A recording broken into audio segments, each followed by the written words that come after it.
टीकमगढ़ नाम का एक राज्य हुआ करता था। उस राज्य में हर 5 साल के बाद राजा बदल दिया जाता था और उसे एक खतरनाक जंगली जानवरों से भरे भयानक अनजान जंगल में छोड़ दिया जाता था। ये अनजान जंगल इतना घना और जंगली जानवरों से भरा हुआ था कि उसमें जाने वाला कोई भी व्यक्ति कभी जिंदा लौटकर आता नहीं था। हर 5 साल में जब उस राज्य में नया राजा चुना जाता, तब वो राजा शुरू के दिनों में ही राशि ठाट बाट, ऐशो आराम और सत्ता के मोह में पड़कर 5 साल बाद उसके साथ क्या होगा उस बारे में जैसे भूल ही जाता था। जैसे जैसे समय बीतता वैसे वैसे उनको मौत का डर सताने लगता और डर की वजह से वो सोचने समझने की शक्ति गंवा बैठते और उनके साथ भी वही होता जो उनसे पहले के राजाओं के साथ हुआ था। ये सिलसिला ऐसे ही आगे बढ़ता रहा और कई सामान्य लोग राजा बने और 5 साल के बाद उस जंगल में मरने के लिए भेज दिए गए। अब एक बुद्धिशाली नौजवान को राजा बनने का मौका मिला। इस नए राजा ने बाकी राजाओं की तरह मौज शौक में समय नहीं खराब किया। उसने अपने भविष्य के बारे में विचार किया और उसे खुशहाल बनाने का निश्चय किया।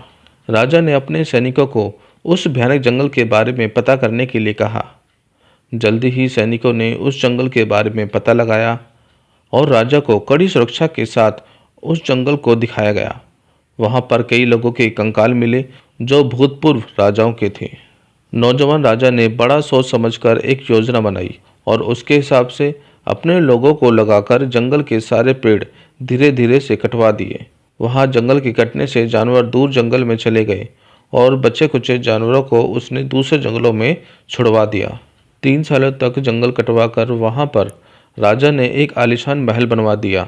बाकी के 2 सालों तक राजा ने गरीब लोगों के लिए उस जगह हजारों घरों का निर्माण करवा दिया और इस जंगल को पूरी तरह से एक नए राज्य में तब्दील कर दिया।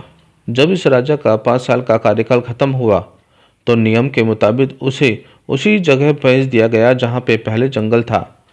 उस नए राज्य में बसी नई प्रजा अपने राजा का पहले से इंतजार कर रही थी।